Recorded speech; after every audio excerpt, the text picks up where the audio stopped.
A question I got frequently asked in the past few videos is whether Kirara can replace Baizhu or not on some teams. This question is relevant because they're both Dendro defensive units that are going to be released in the next few weeks, so rightfully people are eager to know who is better to pull. In this video I'll be analyzing how they stack up to each other on Quicken teams, since it's where the comparison is more straightforward. The reason Quicken teams are the most logical context to compare these two characters on is that on other Dendro teams that rely more on specific Dendro application, their different characteristics just make for different playstyles. For example, on Nilou Bloom, an archetype I talked about in the last Kirara video I made, the newest Dendro character can shine thanks to her front-loaded application for the most part. In comparison, Baiju's application is spread out more throughout the rotation, and he can also be an on-field driver reliably, meaning he covers an entirely different niche for Nilou teams. Different Nilou Bloom options are hard to compare directly, as it mostly depends on the types of opponents you're facing. In other scenarios, like Hyperbloom and Burgeon, the difference between Baizhu and Kirara is night and day, since Baizhu can drive the Hydro-coordinated attacks from Xingqiu and Yelan through his on-field Dendro Catalyst attacks, while Kirara just can't. On the other hand, they're comparable in Quicken teams because differences in terms of Dendro application consistency don't make for a significant difference here, as you only really need Dendro every 8 seconds to have consistent Quicken uptime. Still, it's probably not fair to say that all sources of Dendro work the same for these teams, and in general, off-field Dendro appliers that aren't named Nahida can struggle applying Quicken in spread-out AoE situations. Luckily for me, Baizhu and Kirara's AoE properties don't differ by much, so in that regard there shouldn't be a significant difference between the two. In terms of damage calculation, I've analyzed their theoretical performance on 4 teams mainly: Yae, Keqing and Cyno Aggravate teams, and Haitham spread teams. Right off the bat, let me list what both of these units bring to the table for these teams. Baizhu comes with his reaction damage buffing passive for active characters, and his own damage on top of that, powered up by the Clam artifact set procs. He could theoretically hold the instructor set to buff the team damage instead, at the cost of the majority of his own damage output. Calculation-wise, there isn't a significant difference between the two sets at standard investment level, while at high investment level for the main damage dealers on the team, Instructor becomes more valuable. Moreover, on teams with multiple Electro units, he is holding the Hakushin ring, which further increases his supportive capabilities. On the other hand, Kirara comes with a base kit that deals more damage than Baiju's, and her damage output at Constellation 4 is generally comparable to a Clam artifact set Baizhu. Even in these scenarios she is holding the Instructor artifact set, so a set that doesn't really benefit her own damage output particularly compared to other options. Additionally, at Constellation 6, Kirara gains a team-wide elemental damage bonus supportive effect, which she can consistently maintain active. Having said all of this, let's start with the Aggravate teams. In this scenario, Baizhu has the edge over a non-Constellation 6 Kirara, mostly thanks to the Hakushin ring effect.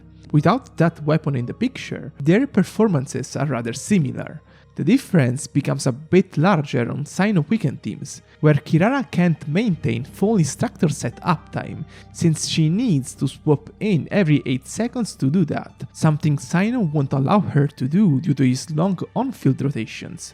Besides, if Kirara doesn't have her Constellation 4, which adds off-field coordinated attacks to her kit, odds are she won't even be able to single-handedly guarantee Quicken uptime for Cyno, so her synergy with him is definitely suspect at low Constellation levels. On the other hand, she has none of these issues on Yae or Keqing Aggravate teams, since they have a quick swap structure. The plan for Kirara rotations here is to simply refresh her shield every 8 seconds through her elemental skill, which is great both to ensure Quicken and Instructor uptime and to fully take advantage of her defensive capabilities. Overall, Baizhu still ends up being a bit better on these teams, Kirara only reaching his level when she gets her Constellation 6. For Haitham spread teams, there is something important to consider. I'm assuming triple Dendro teams with Nahida, since Haitham just benefits from the Archon too much for her to be removed.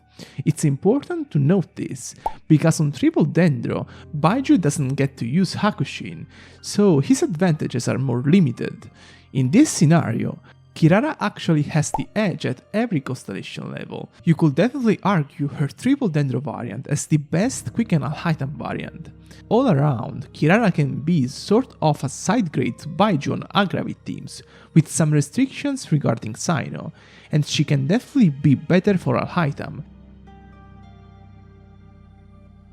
It's also worth noting that Baizhu is not the only one to have access to supportive weapons, but his advantage is that weapons like the Hakushin ring are freely available through free-to-play means, while Kirara's supportive options would be weapons such as Xyphos, Freedom's Warn, and Key of Kajnisut, which are definitely way more premium. It's also a bit hard to evaluate the exact effectiveness of weapons like Key on Kirara, since that one, for example, requires her to use the hold version of her elemental skill, which has longer cooldown, and as such, might slightly disrupt the uptime of Quicken and Instructor set in some situations. There might still be some potential here, but I'm just not totally certain about it yet. Now, about survivability, which is important to note since these two characters are defensive units primarily, Baizhu is a bit more consistent. The reason is that, for his best builds, he still has to build HP, which also makes his healing and shielding capabilities better. As a result, his effective healing per rotation can easily surpass 50,000. As opposed to him, Kirara needs to sacrifice a chunk of her damage if she wants to strengthen her shield, which would probably be a preferable option for many, since it's not like her damage is particularly high to begin with. Overall, if she builds HP, her team's damage output gets slightly penalized across the board, but not to a noticeable extent. Basically, if you want to use Quicken teams, and you're trying to decide who to pull between Kirara and Baizhu, unless your plan is to use Cyno, Kirara can be a great alternative to Baizhu at any constellation level, and at high constellation level she gains interesting upside that can even give her the upper hand in certain situations. I'm done for today. As always, if you enjoyed the video, make sure to leave a thumbs up and subscribe. See you next time!